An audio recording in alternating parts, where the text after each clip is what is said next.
Kindly respond. Is it audible? Yes, sir. Yes, sir. Okay. So we'll wait for 2 minutes. Something is wrong with the presentation. We'll start the session in 2 minutes. So wait for 2 minutes.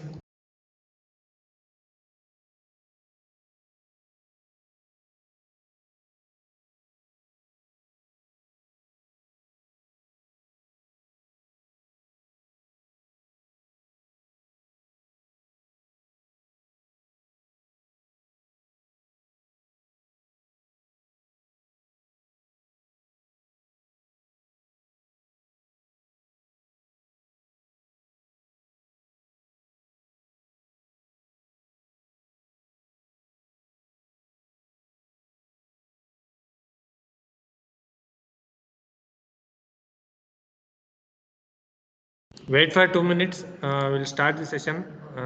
Something is wrong with the presentation. Wait for 2 minutes.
Are you able to see the screen?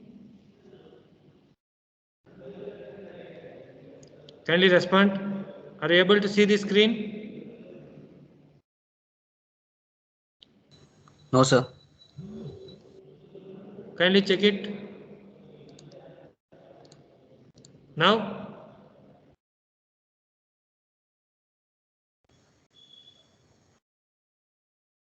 Now are you able to see the screen? Yes, sir. Okay. So in the last class, we were discussing about the congestion management. So we have discussed up to here. So that is the congestion management. That is whenever the demand is more than the design traffic, then only the congestion is going to takes place. So we have to see that we have to reduce the traffic congestion by adopting some measures. Okay, what are all those measures? We have discussed last class only. So today we will be discussing about parking pricing. Okay, if we made the parking as payable, that is when we make the vehicle users to pay for parking, there is some amount if we impose on them, so that they get fear that we have to pay and we have to use the road. So from this also, that is from the parking pricing also, we can easily avoid the traffic congestion. So we can easily manage the traffic safety. So parking pricing or user pay or metered parking refers to direct charges for using a parking space. I think in the shopping complex or malls. So or shopping complex or malls, you can observe that For parking only, you are going to pay some amount. That is, for example, for 1 hour it is 20 rupees or 30 rupees, like that you are going to pay. That is parking pricing or user pay or metered pay refers to direct charges for using a parking space. That is, you are going to pay directly, they are going to impose the charge on you for the utilization or using the parking space. This can include on-street parking, parking lots at campuses and buildings, and commercial parking. Where we can adopt this parking pricing means in the on-street parking. Okay, that is whenever you are parking your vehicle on the road itself. In some places they are going to have this on-street parking. So whenever you are going to park your vehicle on the road itself, then they are going to charge you some amount for parking.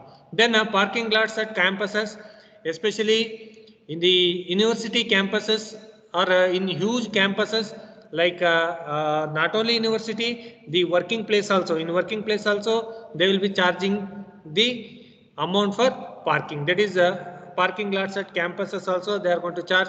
Then buildings, okay, that is the multi-story parking, there also they are going to charge the amount. That is in the multi-story car parking or multi-story parking, they are going to charge you some amount for parking purpose only. That is for in the buildings. Then in the commercial parking, I told right, commercial parking, where when we can say the commercial parking, that is in the shopping complexes or malls. Okay, for example, if you consider a Mantri mall, there also you can observe this commercial parking where you have to pay for parking. Then parking pricing as a congestion reduction strategy. So we can easily reduce the congestion by adopting this parking pricing. That is how we are going to adapt already exist in most community. So the parking pricing is already exist, okay, in most of the places in the country or most of the places in the city or in the state. So the parking pricing is already existing in the country. So for example, if you consider Mantri Mall, okay, in that you have to give underground parking prices. That is the parking price you have to spend for parking your vehicle. Then equipment is relatively inexpensive and accepted. So whatever the parking, that is multi-story parking. Okay, equipment means we can call it as the equipments which are used for multi-story parking. Okay, multi-story parking. So inexpensive and accepted. So the multi-story parking is inexpensive and accepted, and can be implemented incrementally. So we can't directly impose this parking pricing directly on the community. So it can be implemented incrementally, day by day, or in incremental portion they are going to implement. That is day by day they are going to increment. Then raises few privacy concerns. Okay, that is some people will be there, they will be having some problem. That is some privacy problem when they are parking their vehicle in the on-street parking or off-street parking. What is this privacy concern means? Safety to their vehicle. Okay, safety to their vehicle. So remember, parking pricing means it is the direct charge levied by the system or administration on the parking space. These include on-street parking, multi-story parking, then parking lots in campuses and commercial parking. And parking pricing as a congestion reduction strategy, what we can do means, it is already existing. There is most community are following this parking pricing. Then multi-story parking is relatively inexpensive and accepted. And this parking pricing can be implemented incrementally. So you can implement this parking pricing incrementally, and raises few privacy concern, that is the safety to the vehicle. So they will think that when we park the vehicle on the road or multi-story parking, they think that safety is not there. So but whenever you are giving amount, or whenever you are following this parking pricing means, they will be providing the safety to your vehicle. Is it clear? Parking pricing, is it clear? Kindly respond. Am I audible or not? Is it clear?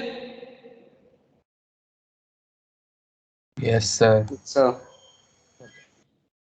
Next one is parking pricing is particularly appropriate where parking facilities are costly, where land is valuable and parking facilities are structured. So when we can go for this parking facility means or parking pricing means when parking facilities are costly.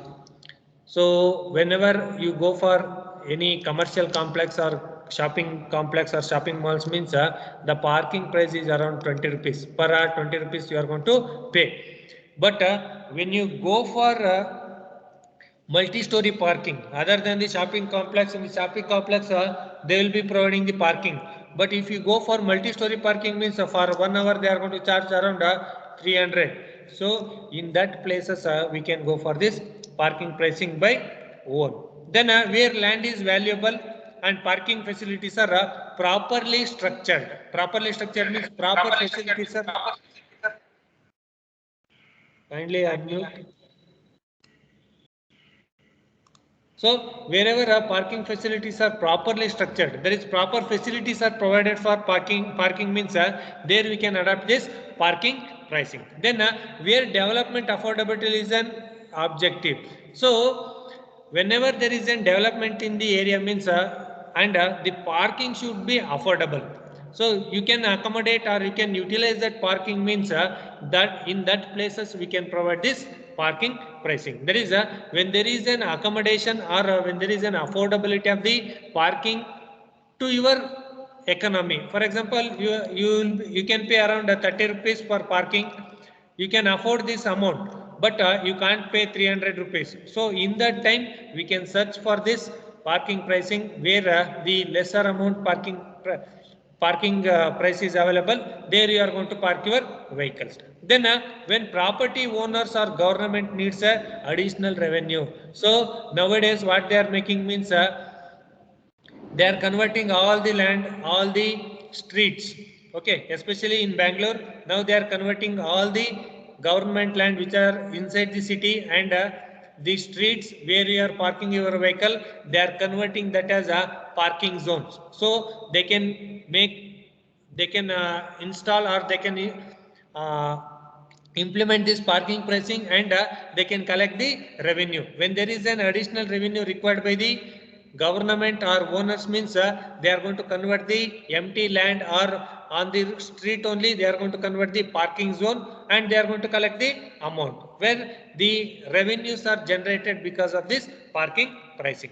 Then the following tend to increase the net parking revenues. What makes this parking revenue to increase? Price more parking, increase when and where parking is priced. So when there is a capacity, when there is a demand means there we can increase the parking capacity. So we can increase the parking capacity and thereby we can increase the space also for parking. That is we can say that demand and supply concept. Okay, demand and supply concept. So whenever the demand is more, the traffic will be more. As usually when the supply is less, the demand will be more. That is when the parking space is less available means the demand will be more. Then during that time we can easily hike the parking price and we can provide more land. Okay, that is the one trend where the net parking revenues are increased. Then increase parking rate charges and the highest feasible. Charge the highest feasible rate. I told right initially when the demand no demand is there means it was 30. When the demand is hiked means it is increased to 100 rupees.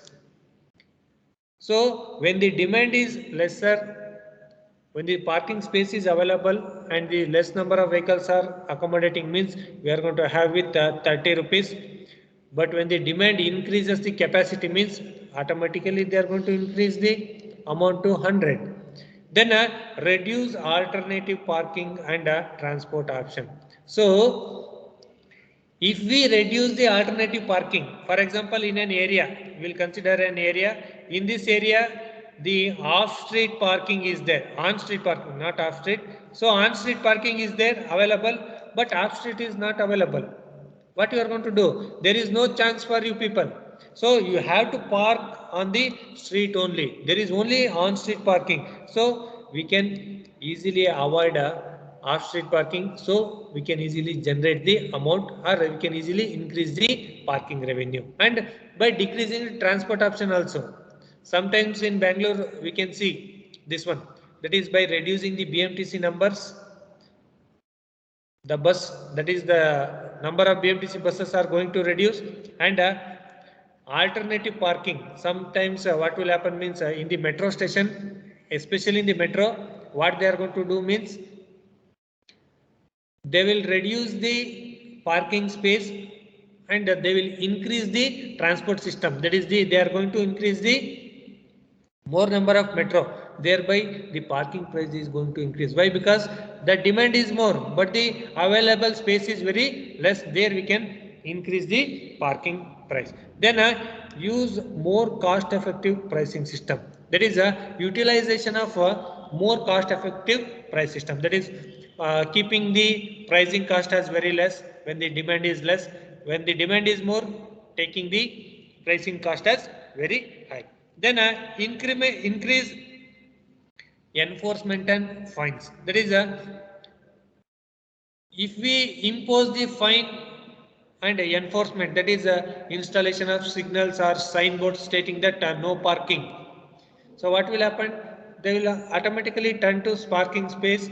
They are going to park their vehicle and they are going to pay where the income is going to increase. That is the net revenue is going to increase from the parking. So these are the various methods where we can easily increase the parking revenue. That is the revenue generated from the parking. That is price more parking. That is whenever the demand is more and the space is available less means you are going to increase the parking, thereby the revenue is going to increase. And increase parking rates charge the highest feasible rate. That is increasing the parking rate from the lesser to the higher when the demand is more. Then reduce alternative parking system. So if in an area if we consider only on street parking, if we not providing the off-street parking means they are going to come and park their vehicle on the road itself, and thereby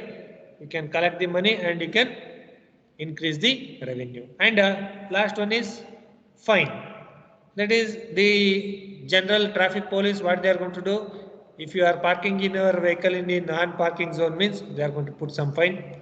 And in sometimes what they are going to do means they are going to put the fine when your car is parking in parking zone also, because to collect the revenue they will be doing that also.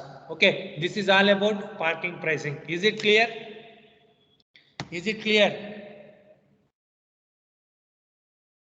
Is it clear?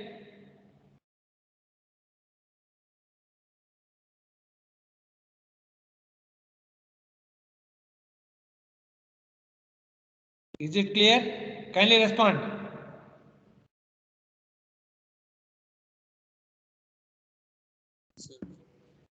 Okay. Next one is what are these travel management techniques? Okay. Travel management techniques. So in the starting class we have seen various travel management methods we have seen, but don't get confused with travel management techniques or methods. Okay, techniques is different, methods is different. Okay, don't get confused with the techniques and methods, or forms also we can call. So travel demand management, as the name itself indicates that managing the demand of travel. That is whatever the demand which is going to generate because of the traffic or the travel. So managing that by using some certain measures or some certain techniques that we are going to call it as TDM techniques. In the short form they are going to call it as a TDM technique, or traffic demand management or travel demand management also we can call. The planning and transport policies should not be based on completely unrestricted use of motor vehicle. Nowhere in the country or nowhere in the city or state that they are not stating that banning of vehicle. So there is no restriction to the movement of the vehicle, but there should be a restriction. There will be a restriction to the lesser movement of vehicle.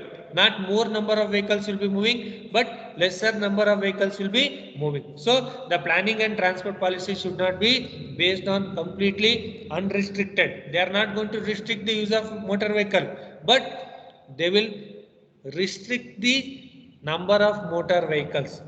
Remember carefully, they are not restricting the all the vehicle, restricting the number of vehicle. So emphasis needs to be laid on the management of urban transport system.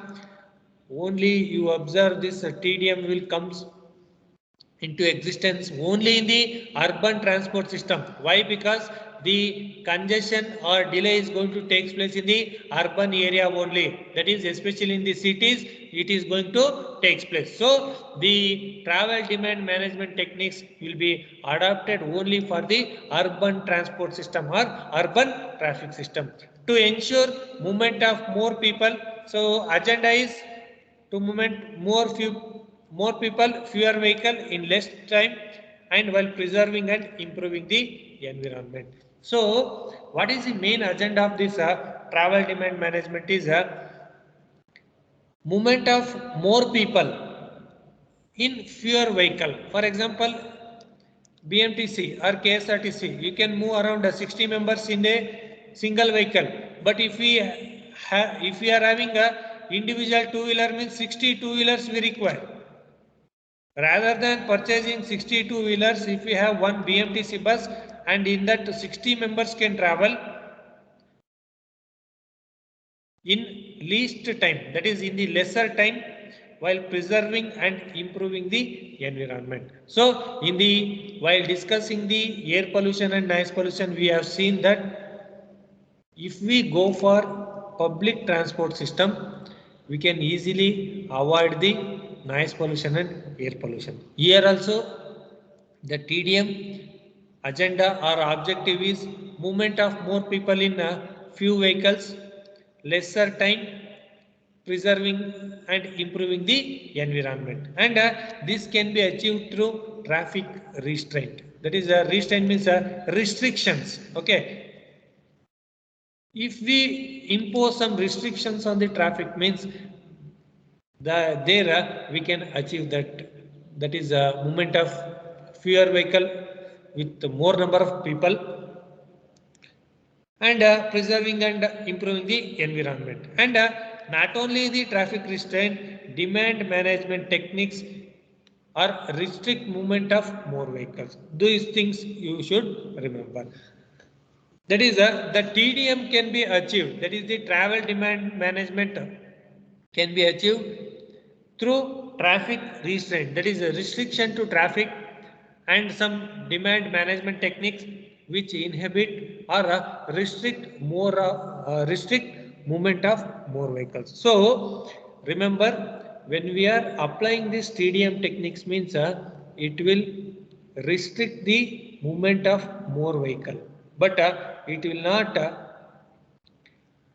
restrict the, or it will not ban the number of vehicle, but it will restrict the movement of more vehicles. Okay, so lesser number of vehicles can be accommodated in the road. Then the principle of this TDM is demand and supply, very relevant. So this TDM is also follows. Okay, TDM, that is travel demand management, follows demand and supply concept. Demand and supply concept. So when there is the supply is less, the demand will be more. When the demand is less, the supply will be more. So when the traffic is more, means we have to adopt demand techniques.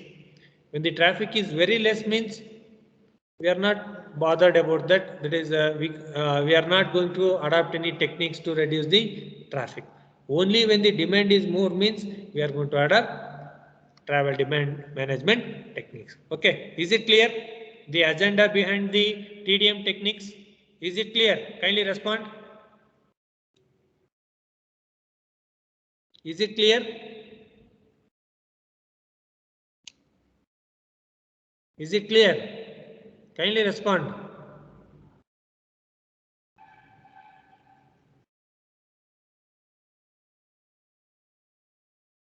Yes, sir. Okay. Next one is what are these requirements of this TDM techniques? So put a star mark for this. They are going to ask in the exam for 5 marks. So requirements of TDM techniques. Requirements of TDM techniques. So what are the requirements of TDM techniques? So we have to see. So it should be flexible to meet differing and changing in needs. That is, whatever the techniques what we are going to adapt, it should be flexible in nature. So when there is more number of vehicles are means, we can impose the technique. When less number of vehicles are means, we can easily remove that restraint or restriction. So it should be flexible to meet the differing or changing needs. Then it should be efficient. Not only flexible, it should be efficient so that undue restriction is avoided. So we can easily avoid the restriction when the demand technique is efficient. When it is efficient means we can easily undue restriction is avoided. Then selective by type, area and time of journey. Whatever the techniques we are going to consider, it should be selective in nature. So you can easily opt that based on the type and area and time of journey. So whatever the techniques we are going to consider, it should be selective by type, area and time of journey, and fair and acceptable to community at large. This is very important. That is, it should be fair enough, and everyone in the community should accept that technique. Remember, it should be fair enough and everyone should accept the technique what we are going to adopt at large. There is a single individual or everyone in the community should accept that TDM technique, and simple to administer, enforce and not to open to abuse, not creating any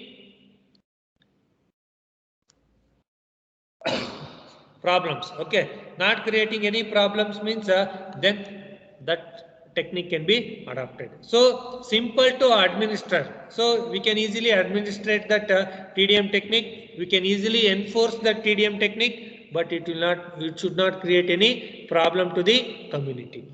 Then easy to understand, so it should be easy to know what is the TDM technique, easy to understand and to follow for both casual and regular travel. So it should be easy to understand and it should follow for both casual and regular travelers. That is for both casual travelers, that is weekly travelers we can say, or occasional travelers, and for regular travelers also it should be easy to understand. So some requirements of TDM techniques are flexible to meet differing or changing the needs. It should be efficient so that undue restriction is avoided. The technique should be selective by type, area and time of journey, fair and acceptable to the community at large. That is, it should be fair and acceptable to the community at large, and simple to administrate and enforce and not to open to abuse. That is, it should be simple in administration and it should be enforceable and not to open to any problems. Then easy to understand and to follow for both casual and regular travel. Easy to, it should be easy for understanding and it should follow for both casual, that is occasional travelers and regular travelers. It should be easy to understood. Okay, these are the some requirements. I told right, they will ask for 5 marks. That is requirements of TDM techniques. So you have to write 6 points are there for 5 marks. Okay, is it clear? Is it clear? Yes, sir. Okay. Next one is TDM methods. There are two methods where travel demand management techniques can be adopted. One is indirect method and another one is direct method. So remember, TDM is having two methods. One is indirect method. This is also very important from the examination point of view, and direct method. So in the exam they will ask write a short note on first one, direct method and indirect method. They will not mention any TDM and all those things. So whenever they are asking direct method and indirect method, it is related to TDM only. So they will be asking for 10 marks. So carefully see what I am going to explain, or carefully listen what I am going to explain now. What are these indirect methods? What are the techniques which are involved in indirect method, and what are the techniques involved in the direct method? So the first one is indirect method. Okay, one of the major thrust of the indirect method is in the area of public transport option. So indirectly we are controlling the traffic movement. Remember, as the name itself indicates, indirect method. So indirectly we are controlling the traffic movement, not directly. Indirect method. So using some indirect method, we are controlling the traffic by public transport option. That is utilizing by using the public transport option, we are going to control the movement of traffic by indirect method. So the motorists are encouraged to switch over to public transport by making the cheap, convenient and comfortable, readily available and highly efficient. So in this indirect method, what we are going to do? We are going to promote public transport system. That is, rather than using your two-wheeler, if we go for public transport system, we have to explain what are all the advantages. That is, we can say that it is cheap, convenient, comfortable, readily available and highly efficient. That is, the promoting the public transport system, or encouraging the motorists to use the public transport. That is, making the public transport system as cheap, convenient, comfortable, readily available and highly efficient. So making the public transport system as cheap, that is lesser cost, convenient, easily available, comfortable, which provides comfort for the both the road passengers and the pedestrians, easily available, readily available. In our in nowadays it is true, that is the public transport is easily available. Wherever you go, there the public transport will be there. Then highly efficient. So we have to promote the public transport system so that we can easily achieve the TDM techniques by indirect. Simultaneously, restraints are imposed on the movement of personalized transport. So not only promoting the public transport, we can import. So we can import the, or we can impose the some restrictions on the movement of personalized transport. There is a restrictions on the personalized transport, like restrictions on two-wheeler, restrictions on four-wheeler, that is the cars, two-wheelers, then trucks during night time, although during daytime, all those things can be implemented in this indirect method. So remember 2 points in the indirect method, which is based on public transport option, and we are going to encourage the motorists to use the public transport system, stating the advantages like cheap, convenient, comfortable, readily available and highly efficient. And not only promoting the public transport system, and you are going to impose some restrictions to the use of personalized transport. So what are those? Banning of a particular class of vehicle at certain time or in certain area. So banning particular class, especially the trucks. I was telling, right, the trucks are banned during daytime. They are not going to, trucks are banned during daytime inside the city. So restriction, that is the restriction where we can easily achieve travel demand management. That is, traffic demand can be easily reduced when the trucks are banned during daytime inside the city. Then auto-free zones where vehicles are totally prohibited. So don't think that it is auto. Auto means the automobile free zones. Okay, automobile, that is vehicles are totally prohibited. In some places you can observe no vehicles will be using the road, only the pedestrians will be using. So that is avoiding or prohibiting the automobiles in the given area. Then special bus lanes and streets where space is reserved exclusive for public and emergency. Now in Bangalore they have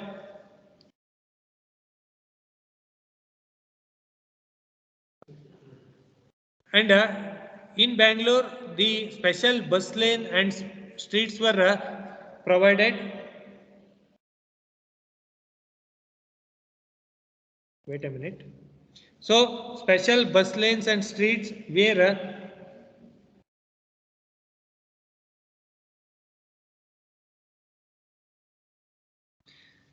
special bus lanes and streets where a space is reserved exclusively for public buses and emergency vehicles. Then a prohibition of entry and turns limited access facilities. There is a prohibition of entry and turns and limited access facilities. That is, you are going to limit or we are going to prohibit the entry and turns and limited access facilities. That is, we are going to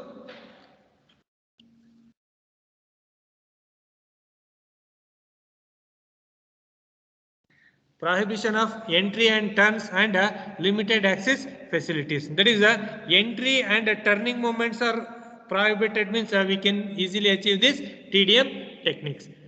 Then what are the direct methods we will be having for travel demand management? The first method is parking control. So remember, in the indirect method, these are the things we have to remember.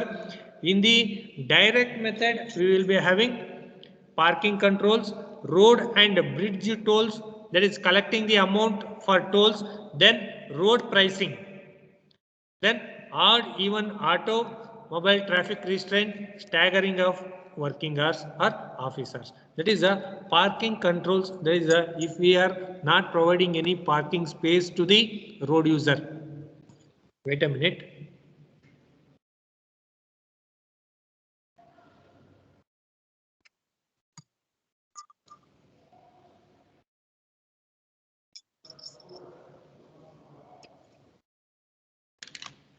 In the session, wait a minute. Someone is kindly mute yourself, those who are unmuted.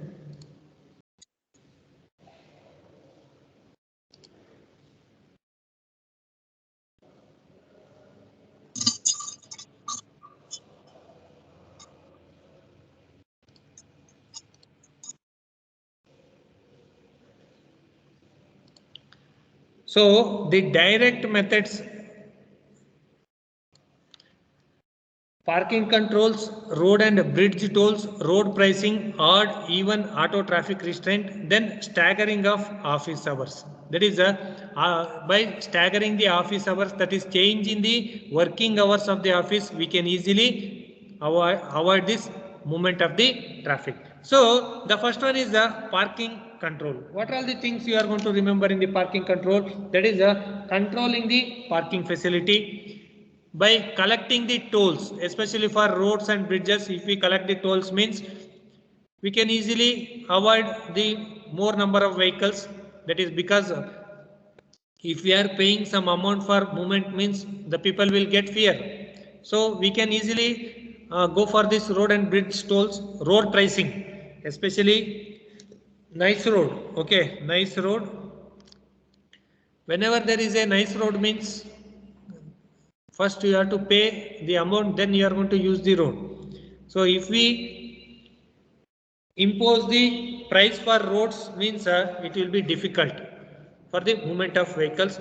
Then in Delhi, especially in Delhi, in New Delhi, they have made this thing, that is odd and even numbers, registration number movement. or weekdays they have made, and staggering of office hours, that is change in the office hours timings. We can easily reduce the more number of vehicles. So I'll stop here. We'll continue with the next, that is the what are all the direct methods in detail we are going to see. Then the segregation technique is there. I need around 2 classes, that is by Friday I am going to finish this 5th module. Okay, so I'll stop here. Any doubts you can ask me. And some of you are asking about assignments. So I'm going to open the link by this weekend, that is on Friday or Saturday. So everyone be ready with your assignments so you can easily upload the assignments. Okay. You can leave. Thank you. Have a good day.